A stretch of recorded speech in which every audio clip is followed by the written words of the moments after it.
एक समय की बात है। एक जंगल में एक रानी चिड़िया रहती थी।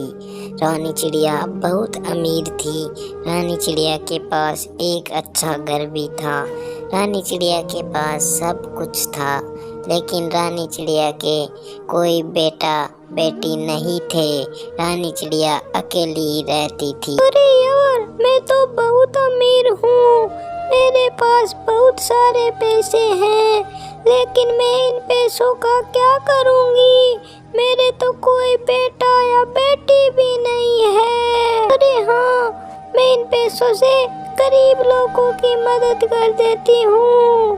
मेरे जंगल में बहुत सारे बच्चे ऐसे हैं जो गरीब होने के कारण नहीं पढ़ पाते हैं। मैं गरीब बच्चों के लिए जंगल में ले जाकर फ्री में किताबें और कॉपियाँ बांटूंगी। फिर रानी चिड़िया गरीब बच्चों के लिए जंगल में कॉपी किताबें बांटकर गरीब बच्चों की मदद करने के बारे में सोचती है। फिर अगले दिन रानी चिड़िया कॉपी किताबें खरीदकर जंगल में ले जाकर गरीबों को बांटने लगती है। जब यह बात जंगल के लोगों को पता चलती है, तो जंगल के लोग धीरे धीरे कॉपी किताब लेने के लिए रानी चिड़िया के पास जाने लगते हैं। फिर रानी चिड़िया के पास कालू कौवा आता है और कालू कौवा रानी चिड़िया से बोलता है, अरे मैंने सुना है तुम गरीब बच्चों के लिए फ्री में कॉपी किताब बांट रही हो।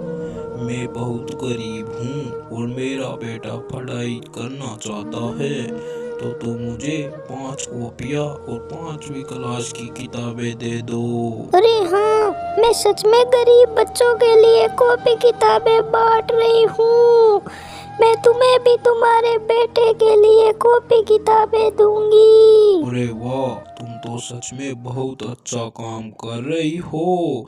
इससे बहुत से गरीब बच्चों के पढ़ने के सपने पूरे हो जाएंगे। फिर कालू कौवा रानी चिड़िया से अपने बेटे के लिए कॉपी किताब लेकर वहाँ से चला जाता है। रानी चिड़िया के पास एक खरगोश आता है और वो खरगोश रानी चिड़िया से बोलता है, मैंने सुना है तुम गरीब बच्चों के लिए फ्री में कॉपी किताबें बांट रही हो। तुम ये काम बहुत अच्छा कर रही हो। इससे बहुत से गरीब बच्चे पढ़ पाएंगे। तुम मुझे भी मेरी बेटी के लिए 10 कॉपियाँ और 10वीं की किताबें दे दो।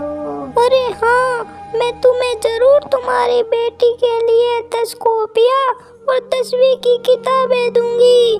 तुम अपनी बेटी को अच्छे से पढ़ाना और किसी भी चीज की जरूरत पड़े तो मेरे से आकर ले जाना। फिर वो खरगोश रानी चिड़िया से अपनी बेटी के लिए 10 कॉपियाँ और 10वीं की किताबें लेकर वहाँ से चला जाता है। रानी चिड़िया सभी गरीब बच्चों को फ्री में कॉपी किताबें और दूसरे सामान देती है, जिससे उनकी पढ़ाई में मदद हो सके और उनका पढ़ने का सपना पूरा हो सके। सभी गरीब बच्चे और उनके मम्मी पापा रानी चिड़िया को इस काम के लिए बहुत धन्यवाद देते हैं, जिससे रानी चिड़िया बहुत खुश हो जाती है। दोस्तों, इस कहानी में आपने देखा कि रानी चिड़िया के पास बहुत सारे पैसे थे, लेकिन रानी चिड़िया ने उन्हें फालतू में खर्च नहीं किया और गरीब बच्चों के लिए फ्री में पढ़ने के लिए किताबें और कॉपियाँ बांटी,